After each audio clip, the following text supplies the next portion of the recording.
This is They Create Worlds, episode 240. Nintendo playing with Mii and Wii. If anybody wants to find me, I'll be in the last place you would look. In a place where people used to be, a land that's called reality. You'll find me there. Welcome to They Create Worlds. I'm Jeffrey, and I'm joined by my co-host, Alex. Hello. The end is nigh, Alex. The end of multiple eras. The end of everything. I don't know how else to say it. They Create Worlds ends 10 years. The end of Nintendo being under the control of the Yamauchi family. It's all gone to heck.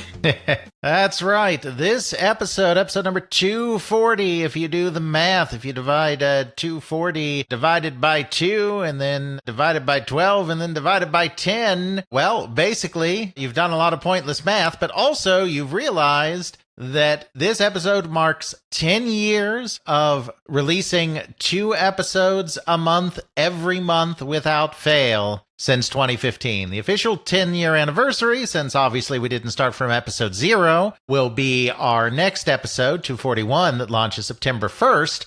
But in terms of number of episodes, this is it. We did it, Jeffrey. We didn't miss a single drop for 10 years. Can you believe that? I do want to point out a contention. Patreon members do get to listen to episode 0. That's true. There is an episode 0 available to our patrons. I'd call that a patron bonus, but that implies listening to episode 0 is a worthwhile activity. It's terrifying. Don't listen to it. It's scary. We don't know what the heck we're doing. So we've technically passed the 10-year milestone of being active with They Create Worlds. Several months ago, it was March or April, I want to say April, but it could have been March of 2015 when we first recorded an episode of the podcast. We decided that we were very rough and very green in that first episode, so we recorded it again, and we also recorded several more before we actually officially launched in September, to make sure that we had a buffer that we would never lose throughout the next 10 years, right, Jeffrey? Sure. Buffer. That went out the window quickly. I mean, that was the plan, but best laid plans of mice and men and all that. Technically, the podcast has been active for a little over 10 years already. This episode marks 10 years of episodes. Next episode will mark 10 calendar years since the first episode launched. Some absolutely huge milestones, actually. It's hard to believe. I mean, you hope that you're going to keep doing something and that it's all going to work out, but you never know. And 10 years later, here we are, still going. I would like to really thank you, the listener, for all that. A lot of the reason that Alex and I keep doing this is because of the feedback we get from you, the listeners, because of the support our Patreons have all given us financially, because of all of the love and free Diet Cokes I sometimes get at conventions. Just listening, spreading the word, wanting stickers, whatever it is. It really does help motivate me. It helps motivate Alex in order to really keep doing this going and hopefully do this for another decade. Absolutely. We're proud that we've been able to put out this product consistently. We had one episode where we fudged it a little bit to keep the streak going, but we did keep the streak going. We just fudged it a little bit to get there. We're also proud that we've been able to keep it free this entire time. We do have a Patreon. If you like what you're hearing, I encourage you to contribute, but, we don't do it for that.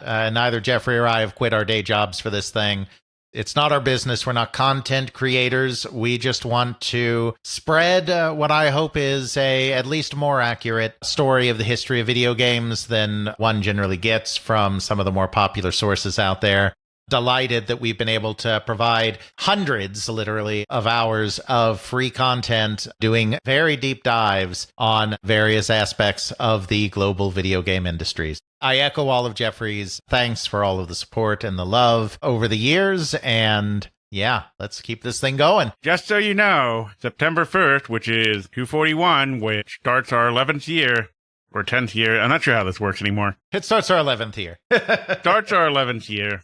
We'll be at Dragon Con, being very, very frightened with me checking the phone going, did it launch right? Did it launch right? Did it launch right? Exactly. Just so happens to fall that way this year. I mean, it always falls on an episode launch, really, because it's Labor Day weekend every year. But this one's just a particularly auspicious Labor Day weekend with that 10th anniversary. But we will once again be at Dragon Con discussing the launch of the NES in North America. Something that happened 40 years ago. Oh my God. Seems like a great thing to commemorate with a little talk. We've already done an episode on this the past couple of years. We chose topics that we also hadn't done and therefore could kind of leverage that synergy to also create episodes off of it. 40th anniversary of the NES was too big a milestone to ignore. Definitely something to bring the people in. So for podcast listeners, you can listen to a much expanded version of this story in our very special Christmas episode on the launch of the NES in North America. But if you want to come down, hang out, meet us in person, get some stickers, see the wonder of Alex actually wrapping up a talk in 50 minutes or less or your money back, then I encourage you to come on down and say hi. Of course, we won't know when that is scheduled until probably 10 days or so before the con. When the app goes live for this year, they don't tell us in advance any more than anyone else. Even if they did, we wouldn't mention it because it can change. Right up to as they keep juggling the schedule. Last year, it even slightly changed after the schedule. We were in the same time, but they upgraded us to the big room because they had a no-show for the panel that was scheduled there. Watch the app if you're coming to Dragon Con, and be sure to say hi if you get a chance. We know what they're really here for. They're really here to see the reign of Iwata as he goes forth and goes, "We would like to play." That's right. So after a part 1 preamble where we set the stage for the state of Nintendo in the late 90s and early 2000s during the era of the N64 and the GameCube, and went into as much depth as we could with the available sources, with a light sprinkling of speculation on top, into the regime change that occurred at the beginning of the 21st century as longtime president, by long time, we mean over 50 years. A long time President Hiroshi Yamauchi retired and in a gradual transition process gave control of the company to his protege, Satoru Iwata. Now that we have kind of set all of that in motion, we can go back and actually look at hardware, and we can actually do a discussion of the creation of the Wii. There are a lot of sources on this. Of course, the celebrated Iwata Asks series of interviews, one of the most incredible things that any video game company has ever done to chart and document its own history, began with the Nintendo Wii, so there's a lot of information there.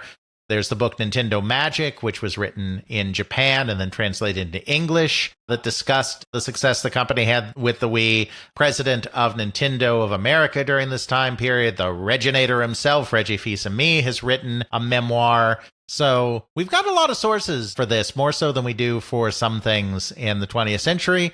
So now we're ready to take that deep dive into the hardware, starting with a very brief look at the DS, because just as with all the corporate shenanigans last time, you need a small amount of grounding in the DS to understand what is going on with Nintendo at this time, and then moving full speed ahead into the creation of that Nintendo Wii. Now, we do know Nintendo's struggling at this point a bit because they're looking to maintain their relevance. Yes. We're coming off of bad sales and bad publicity with the Nintendo 64 and the GameCube. Yes. We know that they're not financially insolvent because they did turn a profit on all of those consoles, or very close to it. Mm-hmm. They have money. They're not financially destitute here.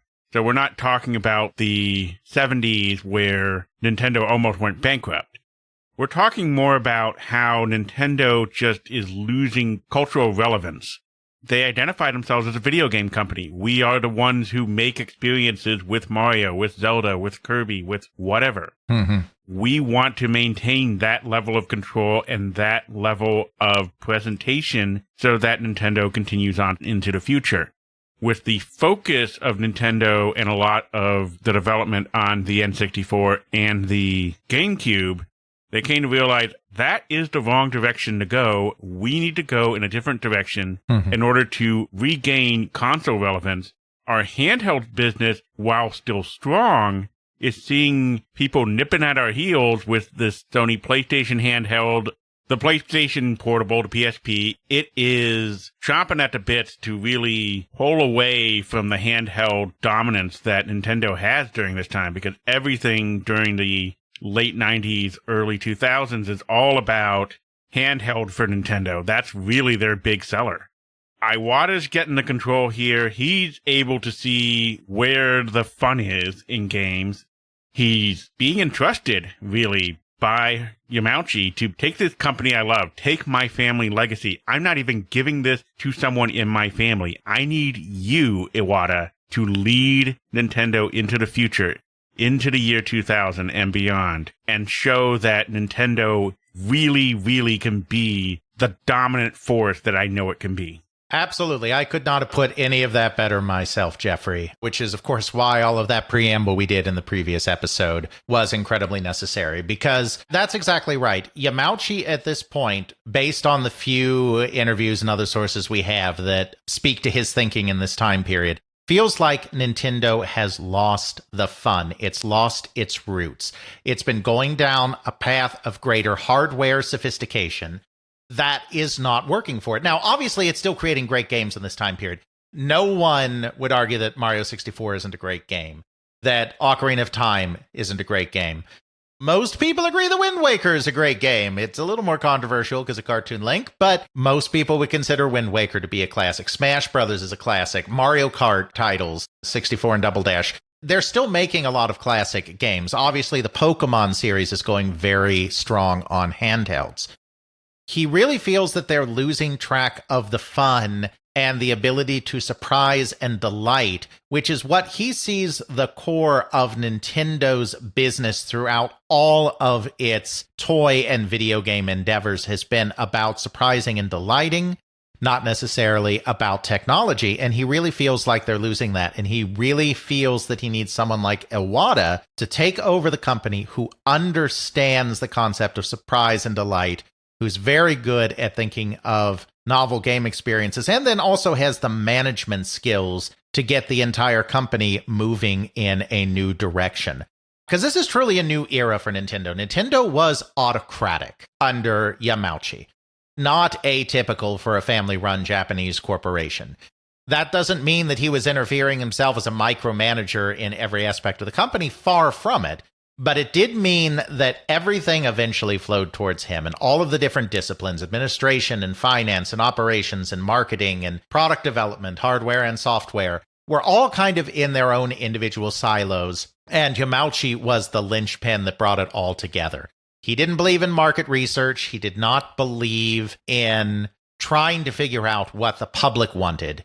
He just had this innate sense of what was going to do well, and he had everything flow through him. Now, does he have a perfect track record? Of course not, because nobody does. But more often than not, he really did have a sense of what would work in the market, and that has been the driving force. Iwata is not going to be able to have that same style. He is not the scion. He is not a member of the family. While he has a good sense of things, he's not Yamauchi's. He needs to get the company aligned on a new mission.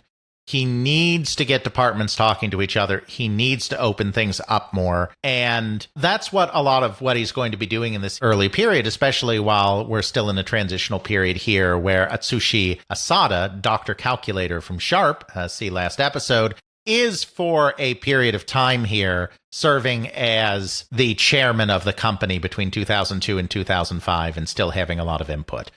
This is going to be a time of experimentation, and this is going to be a time of realignment. While we are principally going to be talking about the Wii here, this is not about the DS, and we're not going to spend much time on the DS. We have to start with the Nintendo DS because this realignment really starts there first. The project to create a console to succeed the GameCube starts before the DS project does.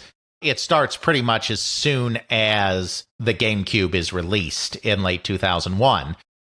It's just really in its preliminary stages then, and how they decide to approach that system is really governed entirely by how they decide to approach the DS. So we're just going to take a quick second to talk about the DS here. First of all, the DS was kind of the last legacy of Yamauchi. Yamauchi did not do much when it came to defining the DS. But he was aware of a need for Nintendo to kind of get back to its roots, stop just pursuing the latest technology, and find the fun and find ways to surprise and delight. I'm not sure if Nintendo knew by the time Yamauchi was stepping down in 2002 that Sony was working on the PSP. But certainly, even if it was then or a little bit later, I think the view in Nintendo was, we can't get sucked into another technological arms race. That has not worked well for us in console. We are behind there, and we can't let Sony tempt us into another technological arms race in the handheld space, because that will probably also not go terribly well. As Yamauchi is leaving the company, and as we talked about last episode, in these last couple of years, at least going back to 1999, maybe even sooner, he's been obsessed with this idea that we can't just keep building technology on top of technology. We can't just keep building more elaborate experiences on top of more elaborate experiences. This is a dead end for game development that is just going to drive up costs without a commensurate increase in sales and just drive the entire industry into the ground. You know, I mean, we're in the middle of a period now where there's a real reckoning around AAA game development, and is it sustainable? Is it destroying itself? Are things getting too big and elaborate and too focused on technology and too focused on advanced graphics and sound and everything else that we are reaching that point? We're still in the middle of it. It's too early to say how it's going to turn out, but I just got to say, Yamauchi, I think, may know what he's talking about. As we discussed in last episode, he really wants to drive the company to find fun again in surprising ways rather than by following a technological roadmap. So the last thing that he leaves them with, that he leaves Nintendo with as he's leaving the company, and he'll be around for a few years as an advisor. It's not like it's literally the last thing he ever said to anybody. The last thing he kind of left the company with as he was exiting that president role was that the next handheld system should have 2 screens. He didn't provide any guidance beyond that, not what those screens should be used for, not how this is going to work. He just said, make a system with 2 screens. I'm sure he was hearkening back to the Game & Watch days. Of course, the original Game & Watch games were single screen, but they started doing double screen Game & Watch games.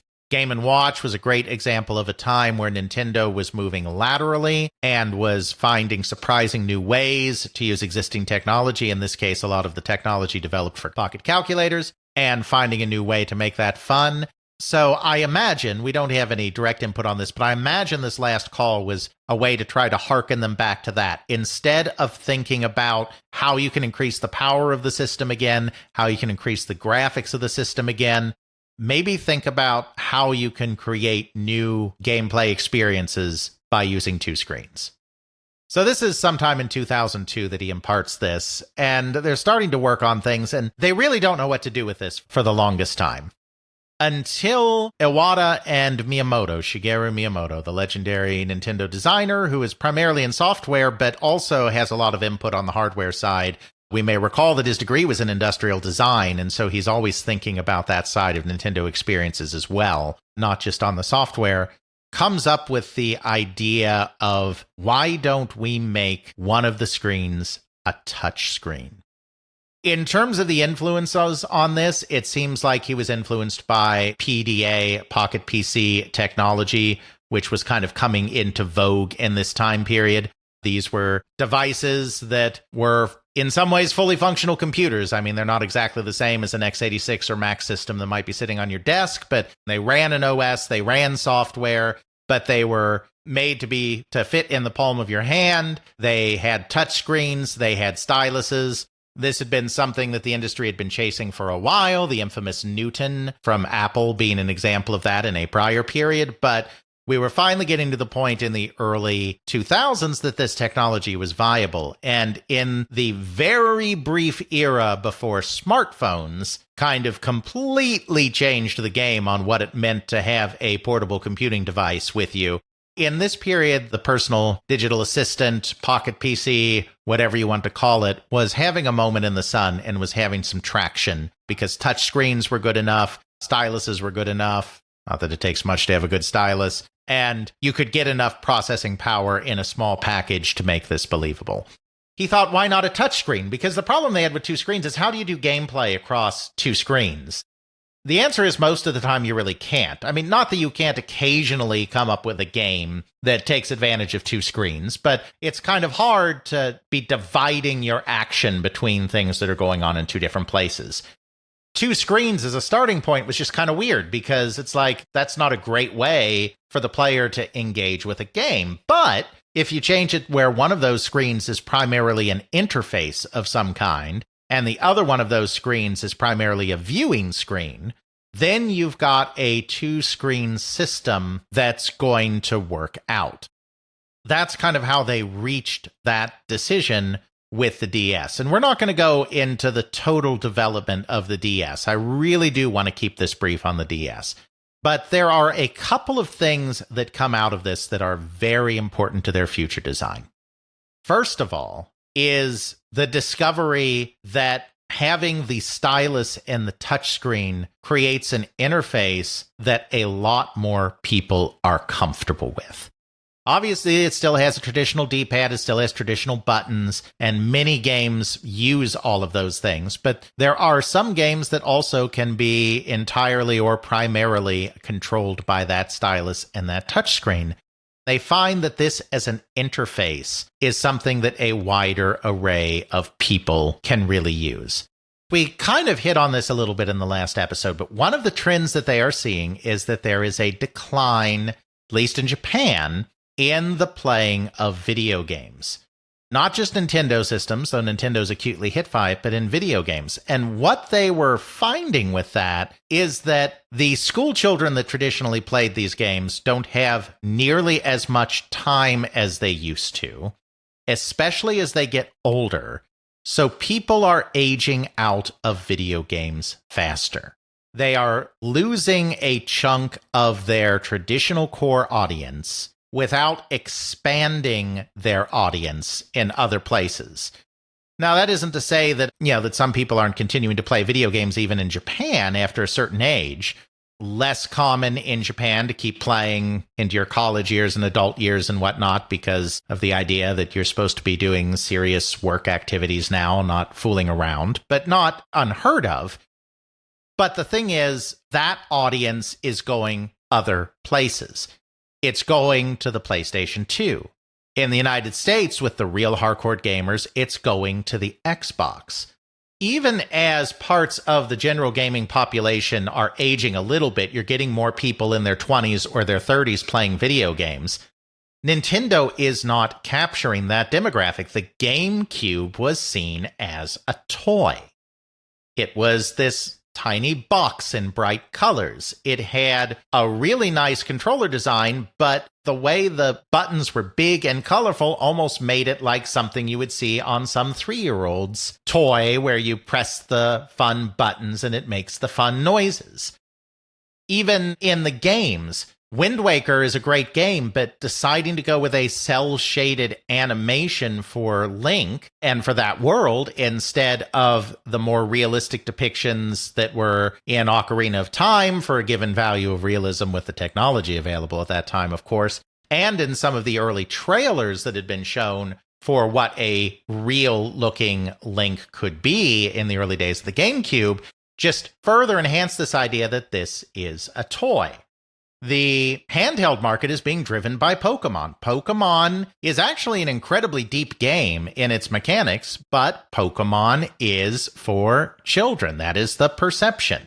It is a children's game. Everything Nintendo is doing is for children, and they are losing children. Either children are playing shorter amounts of time, or they're aging out faster because they have no time. The people that keep playing, they're more likely to go towards the PlayStation or the Xbox. This was a real revelation that with the DS, they had come up with a control system that actually made parents more comfortable maybe trying this thing out, because stylus and the touchscreen is something they could understand. The second important thing that they discovered is that non-traditional gaming experiences could entice a wider audience when paired with this simplified control scheme. And there's kind of two parts to this that I want to talk about, because there were two games that both came out in 2005. DS launches in 2004. Two games that came out in 2005 that exemplify this. The first one is Nintendogs, the game of simulating raising a pet dog. The way Nintendogs came about is, again, this idea that Nintendo builds experiences that mesh with their hardware. It's one of the things that Nintendo itself thinks sets them apart from every other company in the video game business, and it's a key part of the reason why they did not want to get out of hardware then and do not want to get out of hardware now.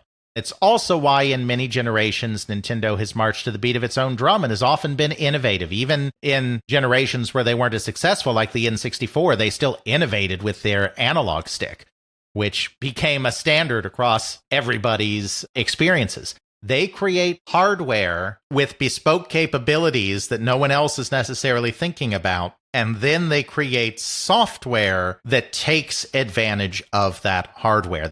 This is why we kind of talked about at the end of last episode, they don't see being a video game company just making video games. Like, Sega is still a video game company. Just because they haven't created a console system since the Dreamcast, they are still a video game company. They still release software. Even at the depths of Nintendo's crisis in consoles, Nintendo could have continued to be a video game company in that vein. Mario, Zelda, Pokemon, Kirby, Metroid, they have incredible franchises that are evergreen that keep bringing players back over and over again. They could have still been that, even if they had completely lost their console business. But it wouldn't have been the same.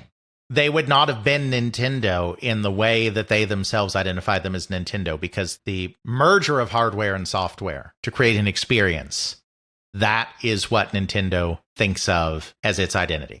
The DS has a touchscreen with a stylus, and it also has a microphone, something else that they put in to have a little fun with. As they're thinking, and specifically as Hideki Kono, a producer at Nintendo, is thinking about what can we do to showcase these two new things? Some kind of relatively simple game that we can use to just showcase the stylus and touchscreen and showcase the microphone. He thought about dogs, because with dogs, you interact with them, you pet them, whatever, and you give commands to them verbally. So it's like, you can interact with your dog, pet them, groom them, whatever, with the touchscreen, and then you can give commands to them through the microphone. Voila. And, and virtual pet kind of things have been popular for a while, at least since Tamagotchi in the middle of the 90s. So, the idea of doing a virtual pet, not such a big stretch. So they do Nintendogs, and Nintendogs is a massive hit despite being very simple in its controls and its concept, because that broadens the audience. It's something you can do for just a few minutes. It's something that people of all ages, even people that don't really engage with video games much, can understand very quickly and simply. That was one of the software revelations they had. The other revelation actually came from the chairman of the company, Atsushi Asada, who we may recall at this point is in his 60s and is a longtime veteran of the consumer electronics industry through Sharp, even though he is new to Nintendo. At some point, Asada made the observation, basically, why don't we have games for people my age? Games are so focused on children or so focused on younger adults that have good reflexes and good technology know-how and can keep up with complex stuff going on all the time. Why aren't there video games for seniors? We should fix that, because they're looking for ways to figure out how to recapture an audience because they're losing their core audience. Or at the very least, expand the audience, because if you can expand into seniors, there's a whole captive generation of people who might have some disposable income and disposable time. Exactly. Yeah, that got everyone thinking, and it got Iwata thinking, why don't we figure out something that can be used for seniors? At this point, I think mostly Iwata. I think Iwata was the one that took the lead here. Asada had the idea, why don't we do something? And then Iwata took the lead on actually doing something. he hit upon the idea of partnering with a person by the name of Ryuta Kawashima, a neuroscientist who was experimenting and doing studies at Tohoku University in Japan on how to develop and continue to stimulate and keep sharp a person's brain. He came to the conclusion through the studies that he was running that by doing just simple reading and arithmetic exercises every day, a person could keep their brain sharp and not lose kind of their cognitive abilities or lose their cognitive abilities more gradually as they age. So in 2003, he authored a book based on his theories called Train Your Brain 60 Days to a Better Brain that provided 60 days worth of these exercises to keep the brain strong. It was a smashing success. Sold over 2.5 million copies worldwide, but probably mostly in Japan. I mean, he was kind of big in Japan. He wasn't necessarily as well known elsewhere. So Iwata came up with the idea of we could create a game for the DS that's easy to use with our stylus controls that a senior can grasp quickly, that does the same kind of exercises and leverages the fame of Kawashima to be a selling point for this game. Literally, the day that the DS launches, rather than being on hand for the big launch celebration and everything, Iwata goes and speaks to Dr. Kawashima and wins him over to this idea of creating a video game around his theories. That game, of course, becomes Brain Age, Train Your Brain in Minutes a Day. Here's the interesting thing about that. I mean, this was a perfect product for a Japanese video game company to try to expand its audience. Because first of all, Japan had and still has an aging population. There are a lot of seniors in Japan. Second of all, you have that very communal situation where oftentimes you have multiple generations living in the same household. And even if you don't have multiple generations in the household, you have a lot of elder veneration. So most children are going to have very close ties to their grandparents. Then you combine that with this idea that, hey, here's these theories that are very popular that may help mitigate the effects of old age on cognitive ability and maybe even help forestall dementia and all of this kind of thing. You have a situation where what happened is children or maybe adults would buy this game for their DS, be like, hey, grandpa, hey, grandma, look at this. This is something that can help you keep active with your brain. Then the seniors would play around with it and they'd be like, hey, this is kind of cool. Sure, this is kind of fun. Then you'd get in a situation where the children are like, Mom, Dad, Grandma, Grandpa, you're hogging my DS all the time to play Brain Age.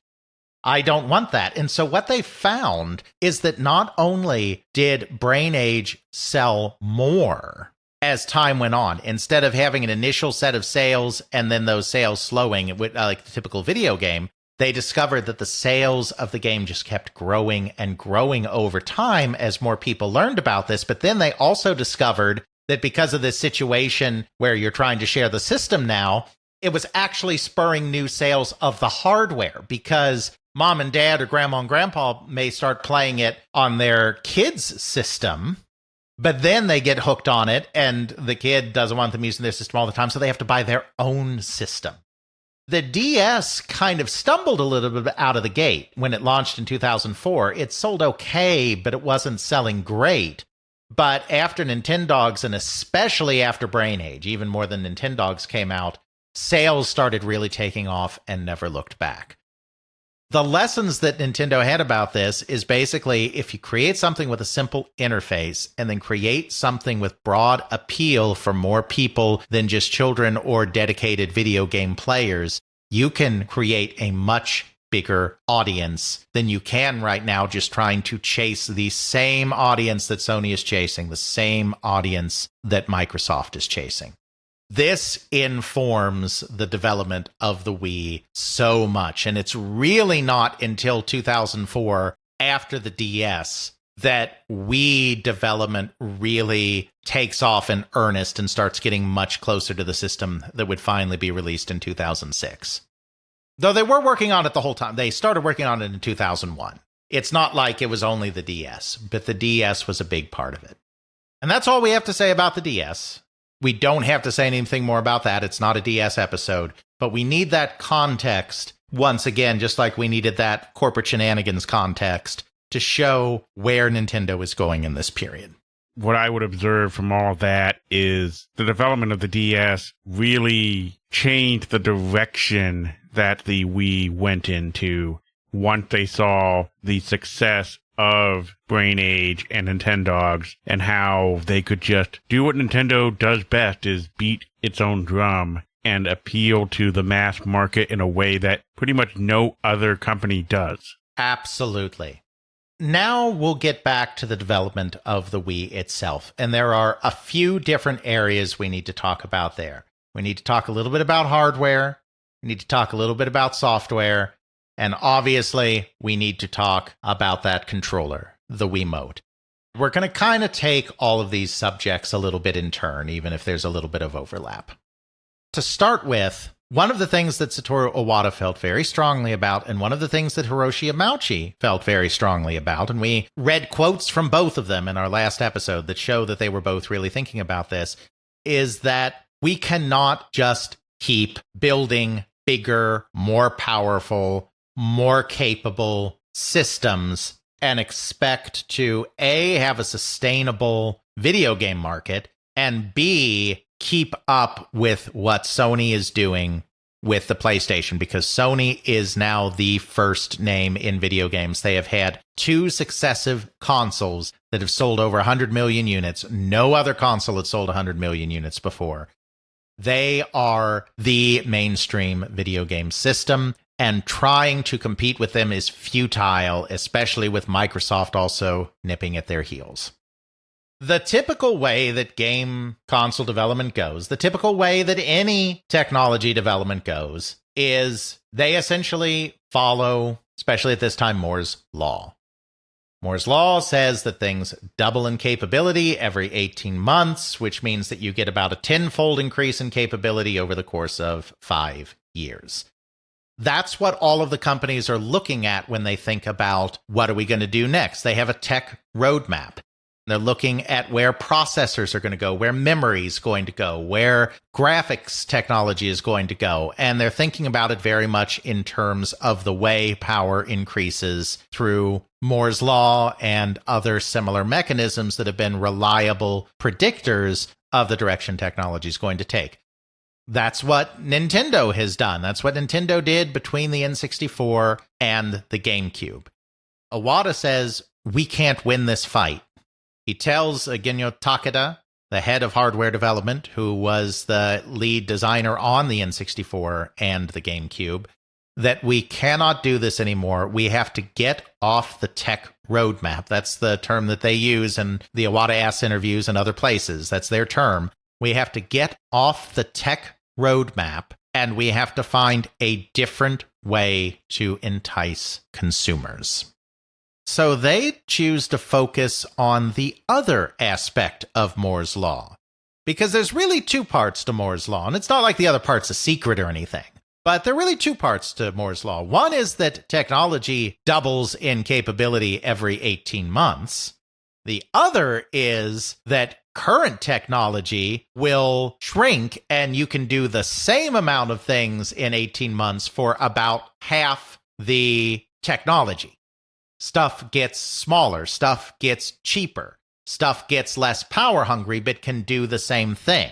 The idea here is, instead of increasing the power, let's basically stay with current technology and create something that will be smaller, less power hungry, less intrusive, and could maybe be sold as something that's a little cheaper, a little smaller, and perhaps usable by the entire family, rather than just being devoted to these massive single-player games where a single person or even a couple of people playing co-op are sitting next to each other and just gaming for hours on end. Let's create something with a different experience. In a lot of ways, a Wii is just a faster GameCube. Now, that's not true in every way. The memory management is completely different. The I/O layer is completely different. But the core technology is two processors, a CPU and a chip that combines graphics, processing, sound, and I/O on a single integrated chip. Hollywood and Broadway. That's the name of these two chips. These chips are basically identical to the Gecko and Flipper chips, the CPU and graphics processing unit in the GameCube, just with double the clock speed. So they can process more instructions. And they're working with a completely different memory map. There's more memory, and the way the memory is allocated is different. So there are other areas where the power is increasing as well, because the memory is bigger, faster, and better managed. But those core chips are just the same chips that are in the GameCube, more or less, with double the clock speed and also half the size, because that's what they decide to do. At the time that the GameCube was created, the industry was on 180 nanometer technology, which means that's the size of the individual circuits, the integrated circuit that is the chip. The industry is now moving towards 90 nanometer technology. That means, like I said, in accordance with Moore's law, that means two things. It can mean that you can get twice the capability within the same amount of space, which is the traditional approach, which is the kind of thing Sony's going to be doing, the kind of thing Microsoft's going to be doing. Or it means that you can have your same technology and it takes up half the space. Smaller chip, less power-hungry chip. That's the approach that Nintendo takes. The core technology of the GameCube and of the Wii is a variant on the Power PC from IBM. It was a joint creation, the Power PC, between multiple companies. Motorola and I think Apple were also involved, but specifically they're going to IBM for their Power PC variant, which is the CPU of the system. That's Broadway. And then the Hollywood chip, which is graphics technology created by ArtX. ArtX has now been bought by ATI, the GPU company. The technology that was used in the GameCube and the Wii essentially becomes the base for the Radeon graphics cards, the early Radeon graphics cards that ATI does. They have a Power PC-like processor, Broadway, a Radeon-like, not sure exactly which model, but a Radeon-like graphics chip, which is Hollywood. Each of them are running at a higher clock speed than in the previous system. The Gecko processor in the GameCube ran at 486 megahertz. Broadway runs at 729 megahertz. There's a similar jump in power on the Hollywood side as well in terms of clock speed. So it runs faster, but it's also smaller and more space efficient and more power efficient. That's the approach they decide to take. Power-wise, it's not much different than a GameCube. The memory is a lot better, like I said, but power-wise, it's not much different from a GameCube. That's why it is also natively GameCube compatible. They had to do a very, very tiny emulation layer for the differences in memory mapping and I/O, but most of it is just natively compatible, and so there was very little emulation necessary to make it also GameCube compatible. So they did. The idea behind this was, let's create a system that the whole family feels comfortable with. There's so much stuff cluttering up under the television these days. And as we said, as we talked about in the last episode, this is particularly an acute problem in Japan, where living spaces are smaller. Many households only have one TV still. Those households are often also housing multi-generational families, so there's more people there. The television becomes a source of conflict. There's too much stuff in the limited space we have available in our TV area. You can't play this game for hours and hours and hours on end because grandma's soaps are on. There are more conflicts to the traditional gamer playing games. And so they're like, the way we're going to expand this is we're going to get the whole family involved and make this something the whole family can get behind. Part of that was reducing the form factor, making it smaller. Another thing was making it less power hungry, so it didn't feel like something that was just sucking up the entire electric bill every month. They also took a completely different approach to how they had designed their industrial design from what they'd done in the past. Their past systems were quite simply very deliberately very toy-like, because they didn't see themselves strictly as a toy company. And they knew that there were people other than children that were also playing video games, but they still saw themselves more as a toy company than not. They used brightly colored plastics. They used rougher, more durable plastics. Unlike other companies, they never tried to make their systems look like AV components. Now, I'm talking about Japan specifically. Obviously, with the NES in the United States, they did deliberate callbacks to VCRs because of the situation at the time, but the family computer's nothing like that. They were always going in this more toy-like direction. They realized that that approach wouldn't work here. They needed something that was going to appeal to an entire family, that was going to appeal to parents and not just to children. It couldn't be toy-like. They could not repeat the mistake of the GameCube. But it also needed to be small. In fact, Iwata at one point finally said, this thing should be no bigger than 3 DVD cases. That's pretty small. Are we talking 3 DVD cases thick or tall? Thick. 3 DVD cases thick. And 1 DVD case tall. Definitely not a huge footprint there. Exactly. Something that would be incredibly hard to do, but because they decided not to boost the power, because they decided not to go crazy on the capability of the system, and instead take advantage of Moore's law to shrink current technology, it was something that they were finally able to do. The other side of that is it's just a rectangle. The industrial designers were concerned that there's just not a lot you can do with a rectangle. People may remember that the Wii comes with a stand that really doesn't serve much of a purpose.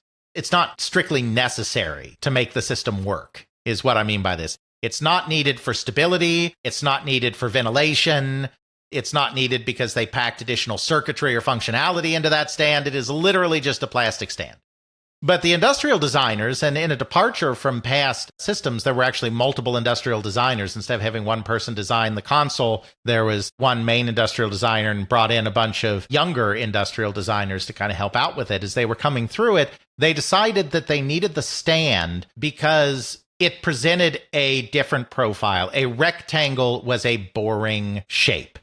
Just as the cube ended up being a boring shape, as it turned out, or at least considered an overly toy-like shape.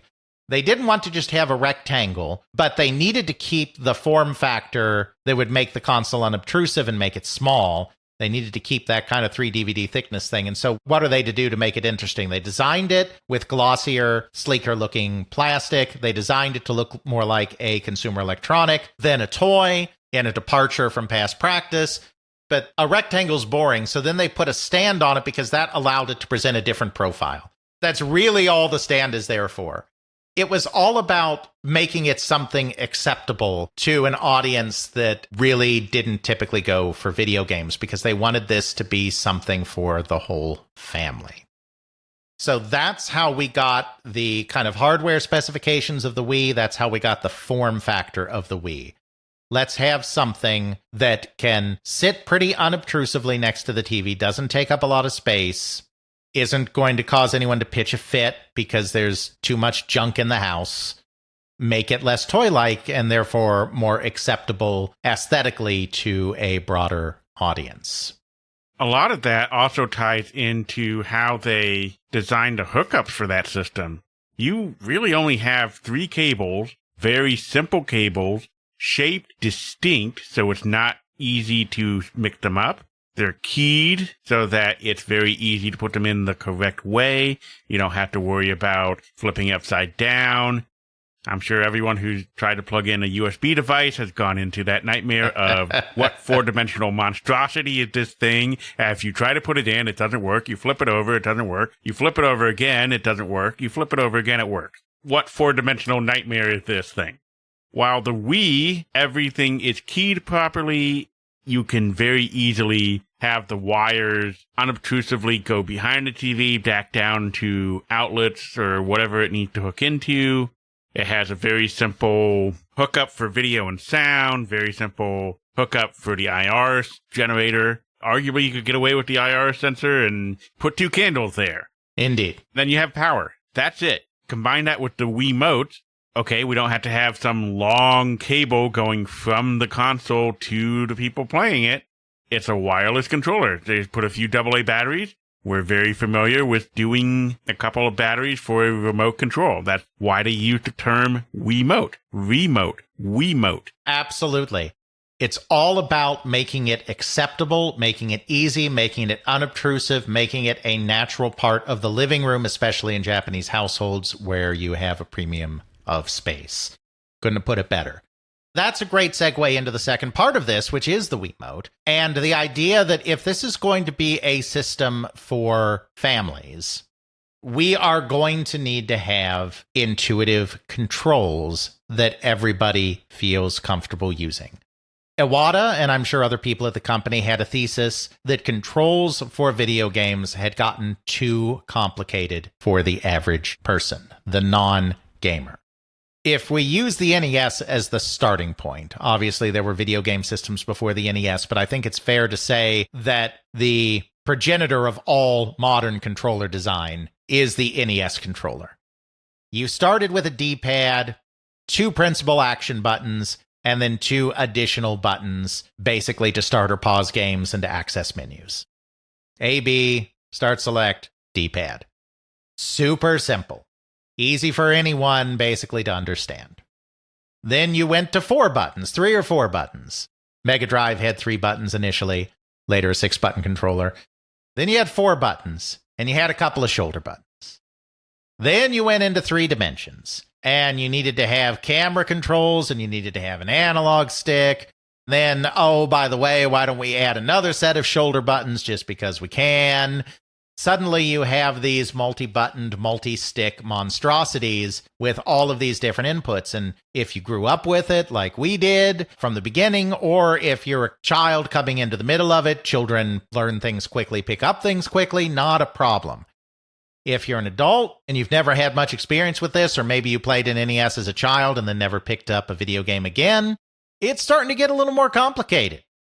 The interface is getting very complicated for the average person that doesn't necessarily want to deal with all of this stuff. I don't know about you, but I recall back around this same time, people were complaining about how big and bulky the Xbox controllers were. Oh, for sure. Where it was just so huge for the hand. People were like, how could you do this? And it was a big deal to have an Xbox controller that was like half the size. Absolutely. The N64 monstrosity of a controller is like, how do I hold this thing? Do I hold it on the left and right? Do I hold it in the middle and the right, the middle and the left? If you're coming at it, your hand doesn't naturally flow to a point of optimal return on movement. You're going to start holding it and go, what am I doing? How do I hold this? What's going on here? Then the Wavebird, kind of in its own way, is even worse because you have multiple buttons, different colors, different sizes, multiple shoulder things going on. Yeah. If you're a gamer, fine. But if I'm grandma, I'm having trouble holding my cane, let alone this monstrosity of a controller. Indeed. And, you know, it's interesting because that GameCube controller, later, of course, personified by the wireless version as well, the Wavebird, that GameCube controller was actually their first attempt to start thinking about ways of not simplifying inputs, obviously, because it still has a lot of inputs, but calling attention to inputs in different ways. The reason that the A button is so huge and green is because they decided that the A button would be the primary action button in most games. So they made it big and green to be like, hey, if all else fails, just press this thing right here. The B button is the button usually oftentimes for canceling actions. So they made it red, kind of like this is canceling. The first part I know is true. They made the A button larger because it was the principal action button. That part's true. The B button part I'm speculating about, but I think they probably made that small so that you would not accidentally cancel out of things when you didn't want to cancel out of things. They were starting to think about how can you map a controller in a way that makes it more intuitive? That was why the GameCube had all of those different sized buttons. Even though that might have helped with some of that, the controller did nothing to erase the complexity of controllers. The GameCube controller is just as complex as a PlayStation or an Xbox controller in terms of number of inputs. Iwata was of the opinion that this was what was really holding back people of all ages and all backgrounds from adopting video games. They were just too darn complicated to control. So they started doing experimenting. Now, Nintendo has always been a company that experiments with control schemes and different types of inputs. Obviously, they have pioneered a lot of things in controller inputs. They pioneered the D-pad. They pioneered the shoulder buttons as we think of them today. They pioneered the analog stick as we think of it today. So many individual elements, even though the standard PlayStation Xbox controller today is more based on, say, Sony's DualShock than it is on some of Nintendo's later controllers, the individual elements of that controller, many of them were pioneered by Nintendo. XYAB buttons in that specific configuration, Super Nintendo, shoulder buttons, Super Nintendo, D-pad, Nintendo, analog stick in 64. They're always thinking about controllers, and in fact, even during the GameCube days, Genyo Takeda put together a team whose job was specifically to just fool around with different types of controls to see if they could find something that really resonated and really took off. That's why we got, for instance, the bongos in Donkey Konga. That just started as an experiment in alternate control schemes, and then they figured out a way to use that. They had a couple of different accessories for the GameCube that were like that. They were always kind of thinking about how can we do new elements in control schemes and an interface. This was really supercharged during Wii development to figure out how can we make something that the entire family is going to be okay using. They tried a few different things.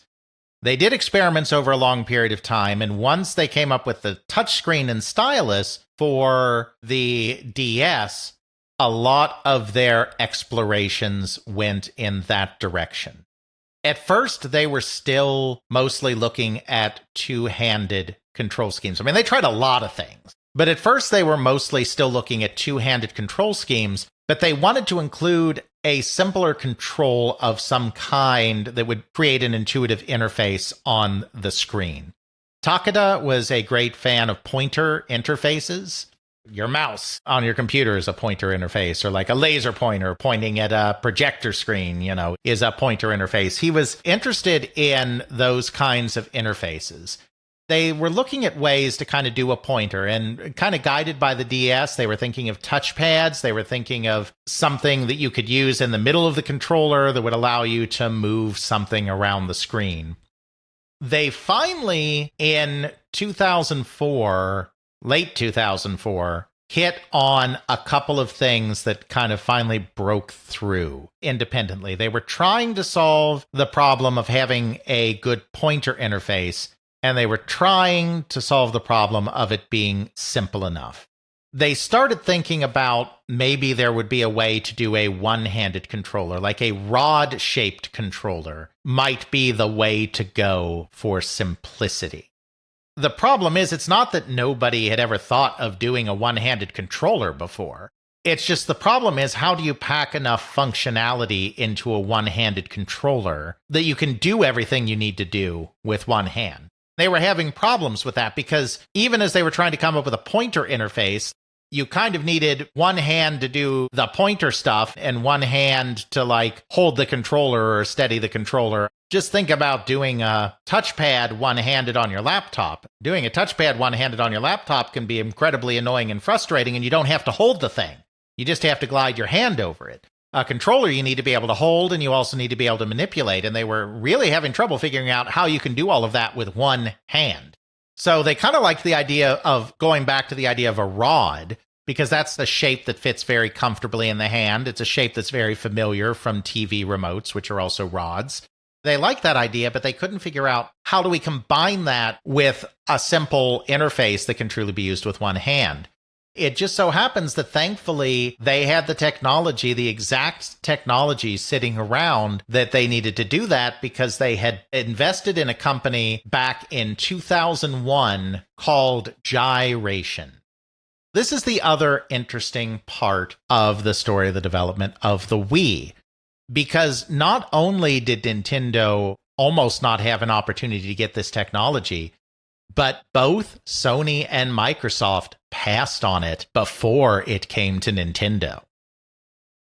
Gyration was a company that was founded by a serial inventor by the name of Tom Quinn. In the 1980s, Tom Quinn was president of the networking company Novell. He was also an avid flyer. At one point, while he was flying his Cessna across the United States, he got to thinking about the controls that you use to fly a plane and was thinking if there was some kind of way he could create a motion controller that using accelerometers and gyrometers and whatever else could create a three-dimensional space that you could move in, that would be a great way to come up with a better interface for flying a plane than the flight sticks that were in use at the time. So in 1989, he founded a company called Gyration to explore this kind of motion technology. It took him about 10 years to get a patent. Well, it took him exactly 10 years to get a patent, but finally in 1999, his company had figured out the technology and took out a patent that covered his ideas of translating physical motions in the real world to linear motions on a screen. While it ended up not necessarily being practical for the airline industry, he started thinking about what industries that it might be practical for, and he particularly thought of computer user interfaces and more specifically video games. Being able to translate motions that you are making with a device into something that is readable and translates into movement on a screen. He's an American. He's living in America. His first thought is to go to an American company. He thinks of Microsoft. Now, he's been in the tech industry a while. He's a former president of Novell. He has contacts. In early 2001, got the patent in 99. In early 2001, he gets a meeting with Steve Ballmer, who has recently taken over as head of Microsoft. He pitches Ballmer. Ballmer thinks this seems like a pretty cool idea, and so connects him with the Xbox team at the company. According to Quinn, in an interview he gave to CVG, the meeting was terrible. He was basically told, why would we ever do this? If we want motion controls, we're Microsoft. We know how to make things. We'll make our own motion controller with blackjack and hookers, and it will be better than yours because I see no blackjack or hookers in your motion controller. No, thank you. Go away. According to him, the meeting was so kind of rude and dismissive. The people in the meeting were so rude and dismissive that one of the executives in the meeting, he doesn't identify who, actually came over and apologized to him afterwards because he didn't think this is how Microsoft should ever treat potential partners. It was just a flat-out WTF, mate. It was so hostile that it makes you go, why would anyone do business with this company? Yeah, it was bad. So Microsoft turned him down. He still was interested in doing this with video games, so he decided that he would go with a Japanese company. Sega's already falling apart and discontinuing their Dreamcast, so that leaves Sony and Nintendo. In his mind, there was no point in going to Nintendo. Because, as I said, Nintendo's console business was really in the doldrums at this point, and there were already rumors going around that Yamauchi would be stepping down, so there was going to be a transition, a change in power dynamics, which, of course, is exactly what happened. He saw no reason why there would ever be a point in going to Nintendo with this, a company whose console business is failing, whose management is changing. So he figures Sony's the best bet, and of course it is, because they've just had done the PS1, and they're just launching the PS2, and they are the big dog. So he has a connection there. One of his investors is a guy named Larry Yoshida. Yoshida's Japanese, and he actually had a lot of connections at Sony. Yoshida arranges a meeting with Ken Kutaragi at Sony. As Quinn puts it, he didn't know who Kutaragi was, but of course Kutaragi is the father of the PlayStation, the guy that is driving Sony's products forward. So he has a meeting with Ken Kutaragi. Ken Kutaragi's like, okay, well, can you make this thing for 50 cents? 50 cents each, per unit. He's like, no. Then Kutaragi's like, okay, bye now. So Sony turned down his motion control technology. Finally, only because he had no place else to turn, he goes to Nintendo. He has a meeting. This is when Yamauchi is still the president of the company, but is in the process of transitioning power. So a lot of the day-to-day stuff was being handled by Asada. Quinn gets a meeting through Yoshida with Asada and a group of other executives. He doesn't know who the other executives were. He didn't know who they were, but it's Asada and a group of people. He does his presentation, and they basically start having a big discussion in Japanese right in front of him. Yoshida's there with him. Yoshida gives him the gist of what's going on, and basically there was division among the executives. Some of them were like, motion control seems like a really cool thing. Other of them were like, this could be a complete waste of time. I should mention that they actually interrupted his presentation to have this discussion.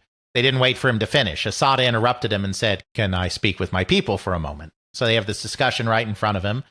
Finally, Asada cuts off the debate, turns to Quinn, and says, we'll do it. We'll license your technology. So they bought a small stake in Gyration. No media outlets reported on it at the time. One GameCube fan site reported on it. Kind of a fan news site. It wasn't a full fan site. But no other outlets reported on it because it was not in any way considered significant. With that decision, they bought a small stake in the company and licensed the patents to the motion control technology. So this is something that Nintendo had in its wheelhouse and could start playing around with. All because of Asada. Iwata deserves a vast majority of the credit for kind of the direction that Nintendo went in this time period. I feel it's good to highlight Atsushi Asada here too, because he did two things that were incredibly important. First of all, he is the one that suggested that they expand their audience by making games for seniors, which directly led to Brain Age. He was also the one that made the critical decision to license this motion control technology, which ended up finding its way into the Wii. That's not to diminish any of Iwata's contributions, which are massive, but let's have a good shout out to Asada as well, who is not as well known a player on the Nintendo side in this story. Finally, they figure out that they can use this motion technology by using a chip that basically will allow it to process inputs from this whole system at a rate of 200 frames per second instead of the more typical 30 to 60 frames per second that graphics are processed in on video games. They figured out that they could create a motion control system using the gyration technology that would allow them to move a pointer around the screen using this rod-like control device, and it would allow them to have a one-handed controller that would be able to use a really simple pointer interface, and the Wiimote was born. Obviously, they included some other elements in it. You could turn it sideways and use it with two hands to play certain games. They decided that in order to accommodate more complex games, they would need to have a variety of additional peripheral devices that could interface with the Wiimote. So they came up with the nunchuck that had the analog stick and a couple of buttons, and they came up with a couple of other things as well in that vein, though the nunchuck was the main one. There's other things that built out from that, but the main thing was they now had a simple one-handed controller that could allow for a very intuitive interface using a pointer and would be very comfortable for a general audience that was already very used to using a television remote. That was kind of the next big breakthrough. They've got all of this stuff, but then at the same time, once this is starting to get finalized, Iwata and the team also kind of have a real crisis of faith on what makes this different from, say, the DS. What makes this Wii console with its motion control and its pointer all that much different from a DS with its touchscreen and its stylus? Obviously, it's a home console. You're playing it on a TV. You're playing it on a bigger screen. In theory, it's also going to have a little more power. Like, there are a couple of differences. Is that really enough? If we're just creating a DS that's played on a bigger screen, the internal technology is not the same technology as the DS, but just simplifying things here. If we're just playing a DS on a bigger screen, then what's the point? Why even do a console? This is where they start getting back to this idea of we need to create something that the whole family is going to use and welcome into the house, even if they're not game players. So they came up with the idea that the console has to expand the capability of the television in addition to just being a game machine. So in roughly October of 2005, the controller kind of gets decided on, end of 2004.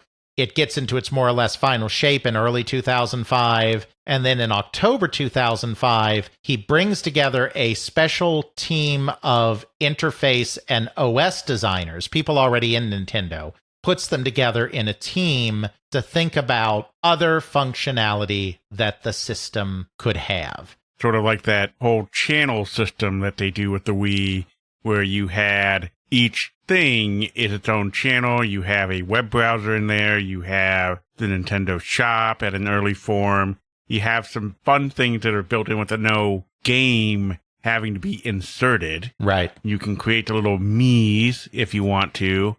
You can do a few other little things in there. You have weather, for example. It's on the TV. I could pick up the Wii Remote and just do something quick and simple while I'm walking past the TV, or put some music on in the background, put the weather on, pet the dog, or whatever. No, that is exactly right. That is why they came up with all of that, because they were like, okay, we want this to be something that the whole family can use. We want there to be activities in here that we feel the whole family can take part in. But maybe the whole family's not gamers, and maybe the whole family is not going to want to engage with the system in that way. How do we make this something that other people want to engage in as well? The idea was give them other quick little things that they can do quickly and easily to provide some kind of impact on their day.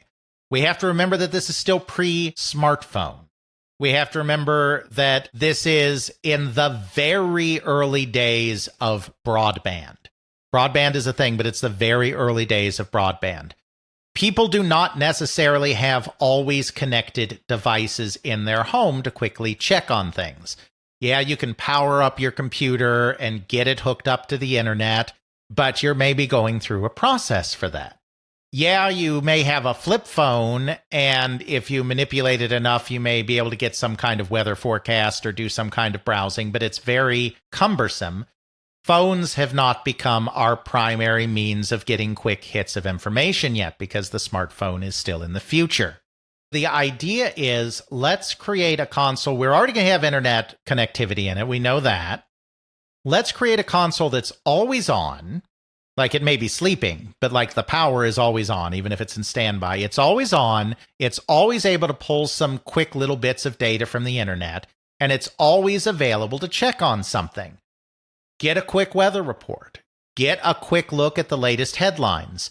Create a message board space where you can leave messages for each other. Maybe about games, but maybe also about things that have nothing to do with games. Give the consumer an excuse to want to bring it out of standby every day and do something with it every day, even if that thing is not games. What really strikes me about this is that this is a smart TV before smart TVs. Yes. This is what we are all obsessed with today, with having a Roku connected to our TV, with having a Chromecast attached to our TV, to have an Amazon Fire Stick attached to our TV. All of the smart technology that they put into TVs these days, Nintendo's doing this back at the mid-2000s, going, you know, this is where things need to go. This is how Nintendo thinks that it might be. Back in the day, I remember it was a big deal when you could put Netflix on the Wii. Exactly. It was a big deal when you could put other streaming services on there. A lot of those were never maintained, so today if you fire up a Wii and try to do it, it's going to give you the middle finger, but back during that time, that was revolutionary. Yeah. Oh, wow, I just fire up the console and do that? This ties back into what made the PlayStation 2 so popular. It was a game system and it could do DVDs? Yes. This is a game system and it can stream media? Ooh. Exactly. Microsoft especially, both Sony and Microsoft, but especially Microsoft, start following in Nintendo's footsteps, and actually, in the case of Microsoft, tried to take it way further than Nintendo took it, to their detriment. Following on from this, they do big overhauls of the 360's OS after launch to make it much more like Nintendo's. But Nintendo was really leading the way. That means that Nintendo's doing something right if Microsoft is completely redesigning their interface. I remember when this happened. Yep. Xbox used to be this. Then they were like, we are doing the big update to do the things. Yep. Why is this similar to my Wii? Exactly. Right. It was a moment in time, and that moment of time didn't last because smartphones happened, smart TVs happened. You didn't need something like that to be your place you went for a quick check of something or for an app for streaming content or whatever. It wasn't necessary after a brief period of time. Yes, they were out ahead on that whole idea. They were thinking about how do we present this in a way that's easy. The analogy that they came up with, it's like when you're in an electronics store. And in an electronics store, they have this wall of TVs where they're basically just displaying all of these different TVs and have them all turned on things so that you can kind of look at each one, get a sense of the size of it, get a sense of the clarity of the picture, the sharpness of the picture, all of this stuff. Just this wall of TV screens. So they were like, that's what we'll do. We'll create this wall of screens, which is the interface that they come up with and, is the kind of interface that basically Sony and Microsoft start following them on afterwards as well. Then they decided that since, you have these like individual screens, like individual television screens, it's almost like you have all of these screens turned to different channels. That's how they came up with the idea of calling these channels. They had the messaging channel, the forecast channel, the news channel, the shop channel, which, became the store. Then the other thing that they decided to do as well is that Iwata had been very skeptical for a while about the way video game pricing worked. Most games were at a standard price, but the example that he liked to use was take Tetris. In the modern environment of games in the early 2000s, Tetris would have never been considered to have enough gameplay to justify the price of Tetris. Yet, obviously, Tetris was a massive worldwide phenomenon from the moment it launched. He was like, we can also use these channels to provide games at different price points. We can maybe include simpler games as downloads that we could never justify doing in retail because there wouldn't be enough content to justify the prices that were necessary for retail once you've manufactured a disc, manufactured a box, manufactured a manual, factored in shipping and distribution and the cut that retail gets. But we can make little quick games. And so over time, they started with the virtual console and they started with you being able to do a couple of other things that you could download. They moved from that into WiiWare, and they were one of the pioneers, again, not all by themselves, but one of the pioneers in bringing smaller, dare I say, more indie-ish game content into mainstream console platforms, something that would also be very strongly emulated by their fellows. They weren't at the forefront of everything. Obviously, the way that you do multiplayer, because they were still trying to be very protective in that sense. I mean, Microsoft with their Xbox Live are the ones that are really leading the way in what multiplayer gameplay looks like, what DLC looks like, all of this stuff. They missed in a couple of places, but they really did pioneer a lot of interesting stuff when it came to those channels. The other thing that they really had to do, so they decided that this was going to be an always-on system because they wanted it to be able to always accept updates when it was in standby mode. Because they want you, like, if you decide you want to look at a forecast, they want that forecast to be as up-to-date as possible. They don't want you to have to wait forever to then get a forecast, right? They decided it was going to be an always-on system, but this created another problem. They were convinced, because their kind of mantra on this was, this needs to be a system that mom is going to accept in her home. And that's their way of thinking about it. That's kind of a traditional kind of way and fine, but I'm just saying that's how they thought of it. They want this to be something that mom will accept in the home. There are a couple of requirements here for that, in addition to it being small, which we've already discussed. It needs to not be eating up a huge amount of power when it's in standby mode, so that mom's not complaining about how the electric bill has suddenly gone up, and it has to be quiet. Because if mom hears a fan going at 2 a.m, mom's going to want to turn that off and never have it be on again, except when it's actually being used. The first meant that it had to use as little power as possible in standby mode, and the second meant that it really couldn't use cooling fans, particularly when it was in standby mode. We go back to this idea that because instead of trying to increase the power as technology improves, they're just trying to minimize size and minimize power consumption and do more with less.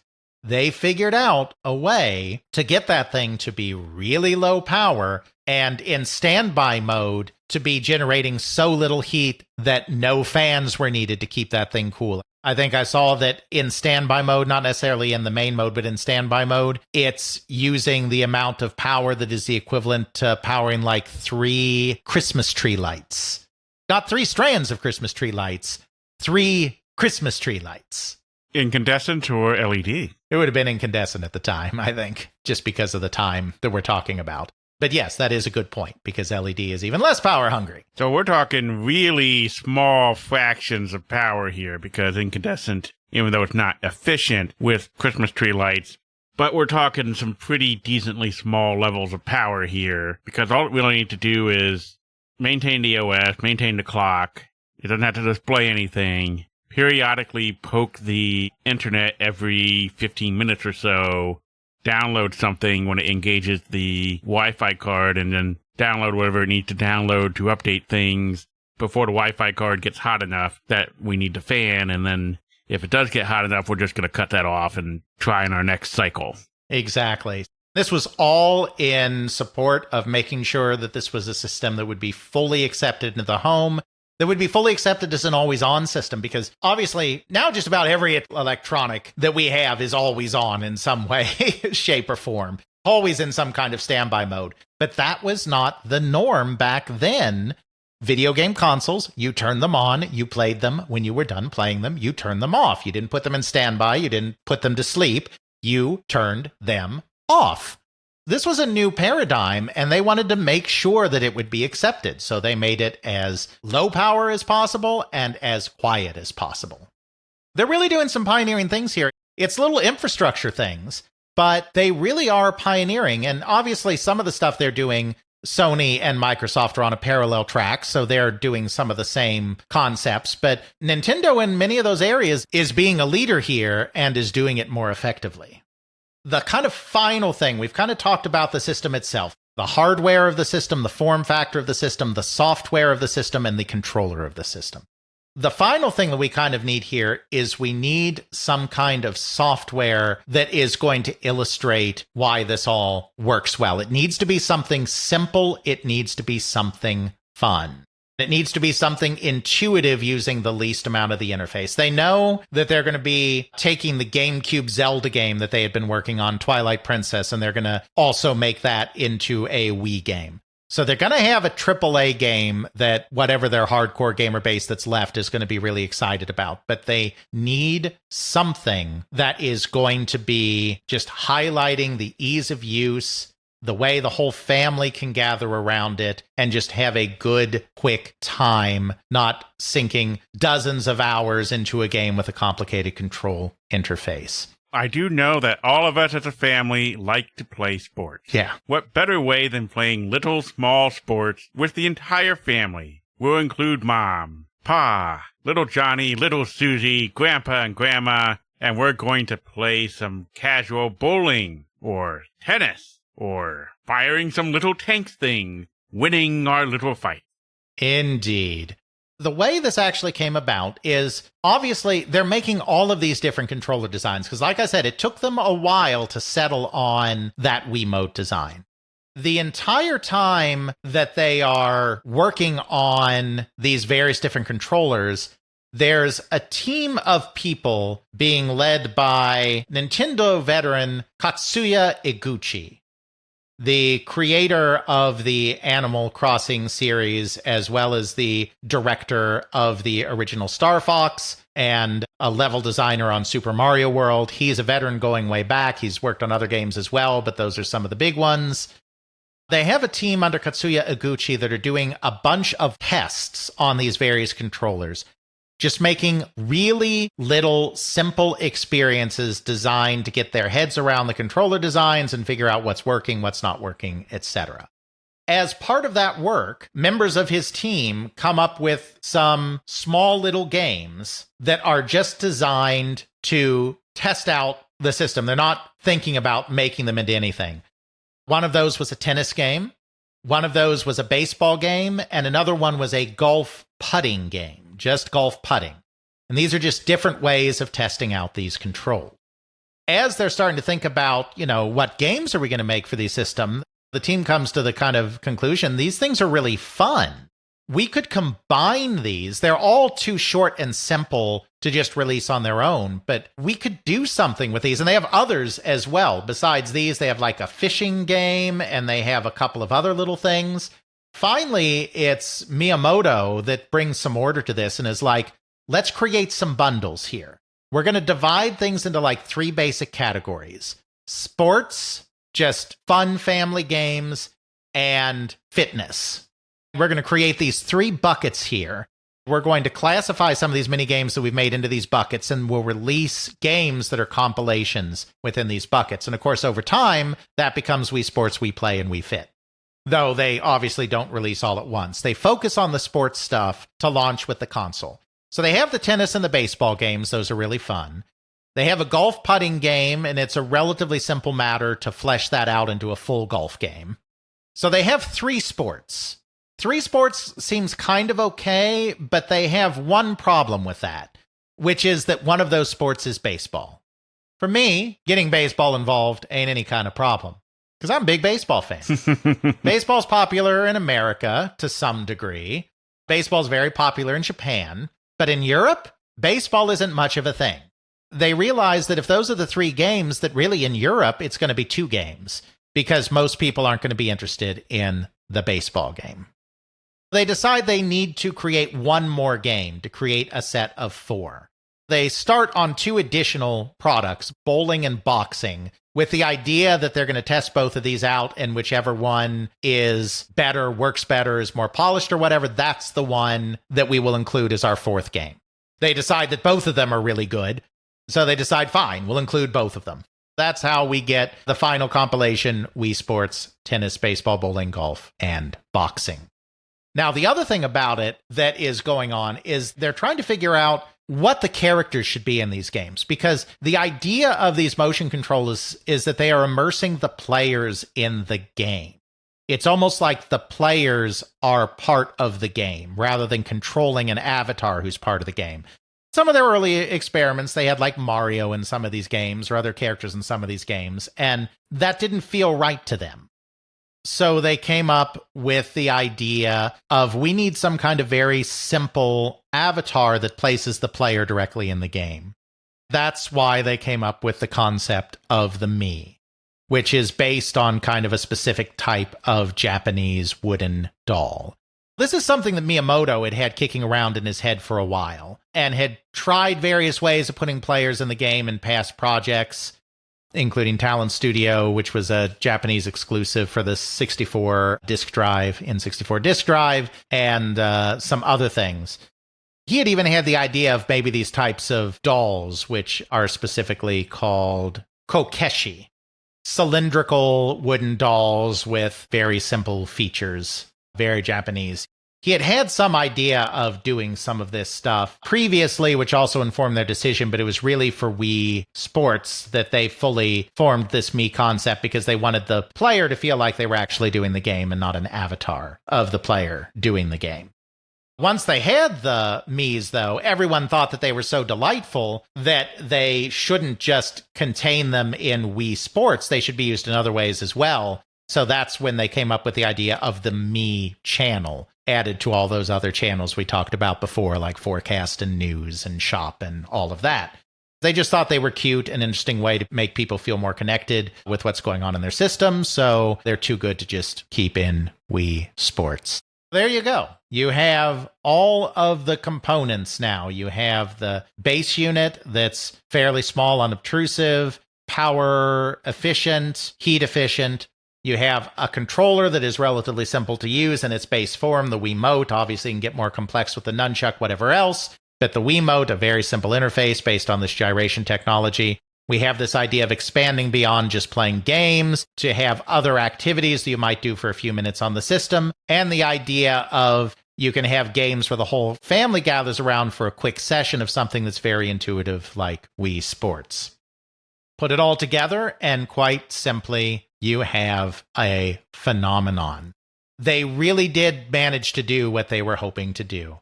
They were very coy about it at first. Their marketing was kind of savvy, partially by accident, but partially also very savvy.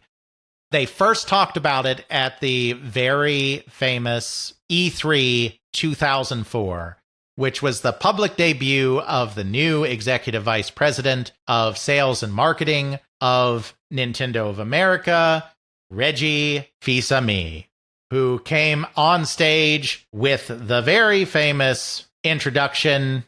My name is Reggie. I'm about kicking ass. I'm about taking names. And we're about making games. It was a new, updated, brasher approach for Nintendo that had kind of been always more laid back. I mean, they had tried with the Play It Loud campaign in like 1994 to follow in Sega's footsteps and do something that was a little more irreverent and brash and loud, but that really didn't fit with Nintendo's style. Iwata kind of felt that Nintendo had been such an innovator in the space and had kind of never been proud or cocky about that. Now, he didn't come up with this whole Reggie thing. Reggie himself, working with Nintendo's longtime PR writer, Don Varyu, wrote the script. And it was Varyu that came to Reggie with the idea of the script. But Reggie sold Iwata on the idea because Iwata had told him that they needed a new direction, that they needed to be proud of who they were, the innovations that they had brought, and what a great game company they were. And their marketing had always been a little more timid. He was like, this makes a statement. It was a real refresh for Nintendo on marketing. The Wii was not shown there. Their focus was on the DS. Of course, the controller wasn't even finalized on the Wii yet, but near the end of the presentation, Iwata, who was also there, made reference to the fact that Nintendo was working on a new console, Revolution, that was going to revolutionize the business. So they started getting people curious, started getting some buzz going. They were going to debut the system at E3 in 2005. But they ended up having some last-minute issues with the controller, so all they were able to show was just the console itself. They did not show the controls.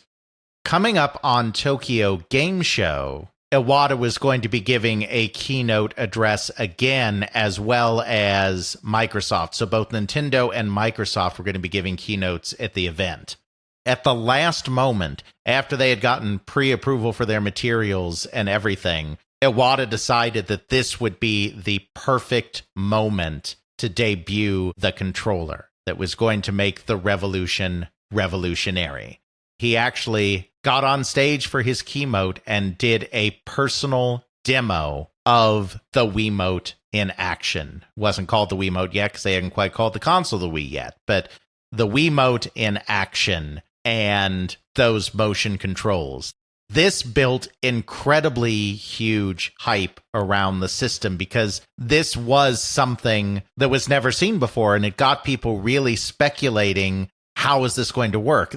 There had been a small number of motion controls before attempted on consoles, but nothing like this, nothing like what Iwata was showing. This ended up making the Revolution, soon to be renamed the Wii, the talk of the show, much to the chagrin of Microsoft, who, as I had said, was also giving a keynote. And according to one source that was part of running the show years later, Iwata was actually banned. I'm not sure how serious he was being when he said this, the source in the interviews, but was banned from giving keynotes because he inserted something at the last minute that completely kind of upset the balance of the show, and Microsoft was not happy about that.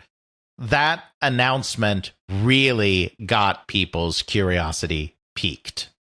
At E3 2006, they finally unveiled the full system, and it could not have gone better because this E3 was also the unveiling of the PS3 and Sony's press conference for the PS3 which is out there on the internet so we can get it, was an absolute disaster. It was stilted. It was awkward.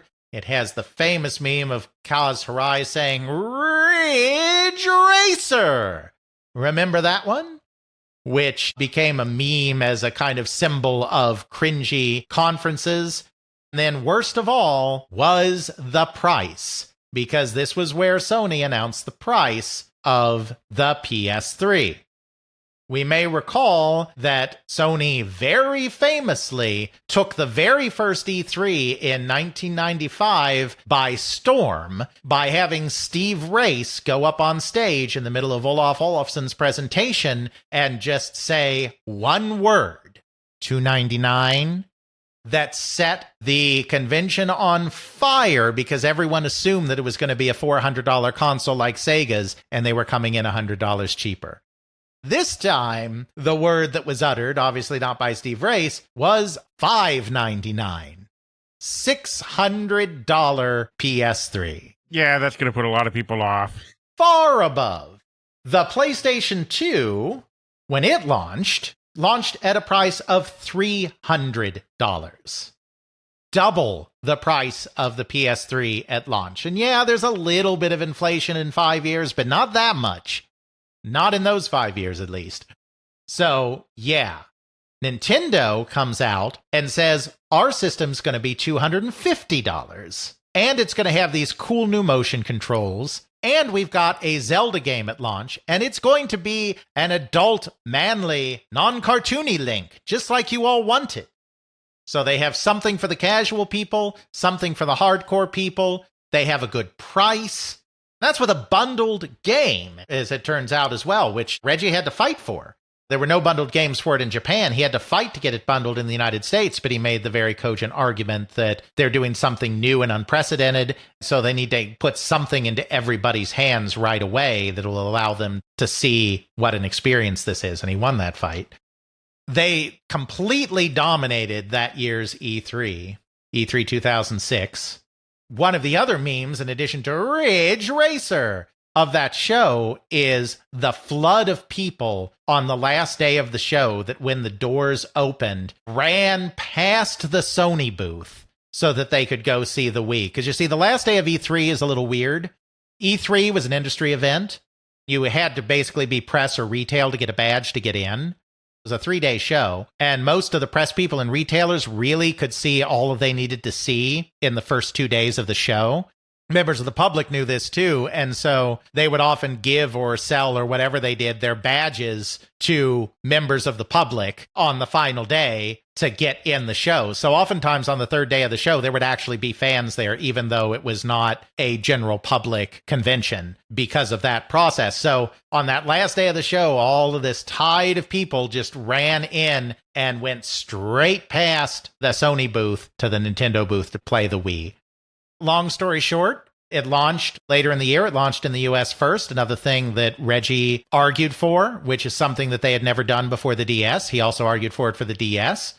Before that, they'd always done Japan first, but Reggie argued that Black Friday was something that the United States had as kind of a big shopping day and big shopping weekend, then leading into the Thanksgiving holiday that Japan did not have, and that they could create a lot of buzz through a big launch in North America that they couldn't accomplish in the same way in Japan. So they launched in America first. They did commercials based around the idea of families playing together, the famous "We would like to play" commercials. Of course, somewhere in there they changed the name from the Revolution to the Wii, which some people made fun of because of, citizens of Conglommo, repeat after me. Wee wee! Exactly. Bonus points if you get that reference. But yeah, Wii is what it is. But they wanted to emphasize that this was something that included everybody. So Wii, both in terms of the word we meaning multiple people, I assume also the double I in terms of multiple eyes, also being Wii. They emphasized with those commercials, families playing together, the idea of video games providing some physical activity, providing some wholesome family activity became very compelling. It was right at the start of social media. YouTube had just launched the year before. Twitter was just about to launch shortly after. It was the beginning of the social media environment that we see today. They specifically targeted people that they thought could be influencers, which then kind of spurred uptick in social media of people talking about it. They created a phenomenon. Released in 2006, by sometime in 2007, it had already completely outsold the GameCube.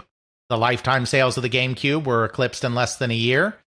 By 2010, it became the best-selling console in Nintendo history, surpassing the original NES. You know, they were helped a little bit by mistakes by their competitors. Sony obviously had a system that was too expensive, too difficult to program for, too big, too everything. Microsoft had a system that was a little more palatable, but suffered through early tech problems, most notably the infamous Red Ring of Death. Nintendo had a cheap console, affordable console with both good hardcore games and simple fun games. It had a lot of positive buzz around family activity. It had a lot of positive buzz about motion control, getting people up and moving while they're playing video games, instead of just being potatoes on the couch. It brought Nintendo back, and for the most part, Nintendo has not looked back since. Yes, I know, Wii U. There was a period in there that was a little rough, but they were able to recover from that once again and build new momentum on the Switch. I don't think anyone today, and may happen again sometime in the future, but I don't think anyone today talks about Nintendo being irrelevant in the console space. And it all goes back to that little Wii.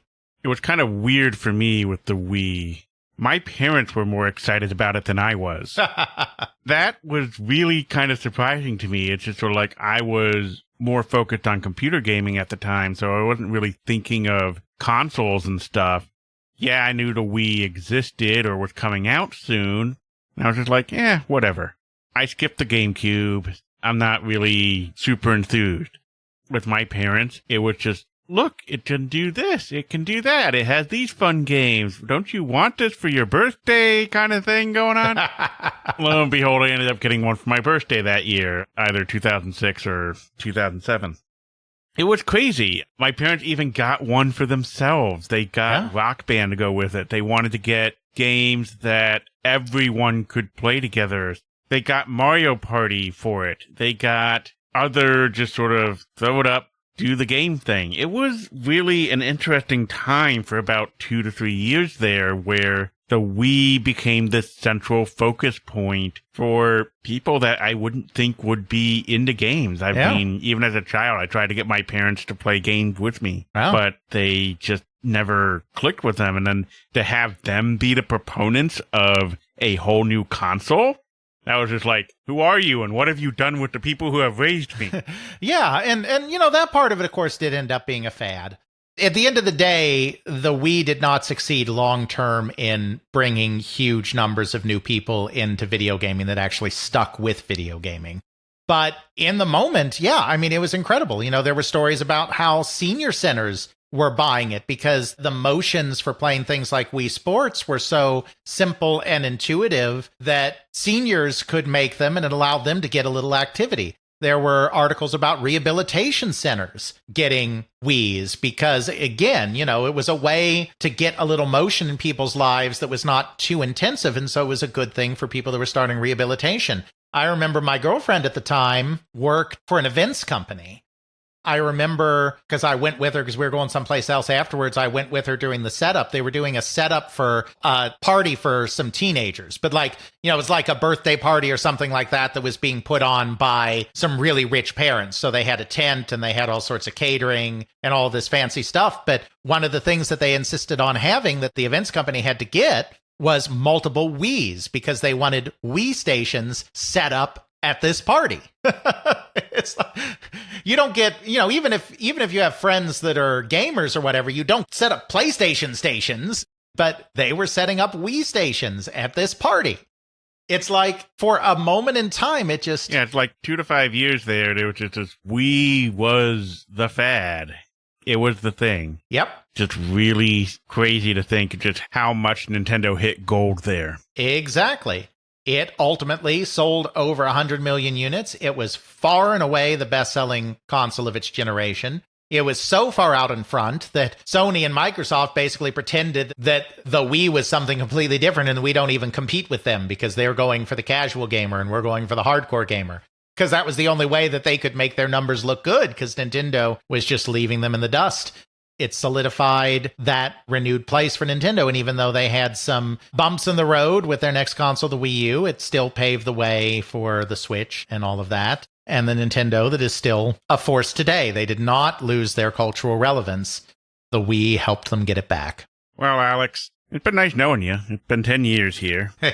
We get to run off into the sunset here, and no, we're not really going away. No, absolutely not. It's crazy to think that two guys just sitting around talking about the history of video games would eventually lead into a podcast that both of us have jumped in a lot of time, money, effort, sweat, tears over the course of a decade for the love of it. Yeah, for real. Thank you for letting me spend some microphone money and making you sit down and blab for I don't know how long.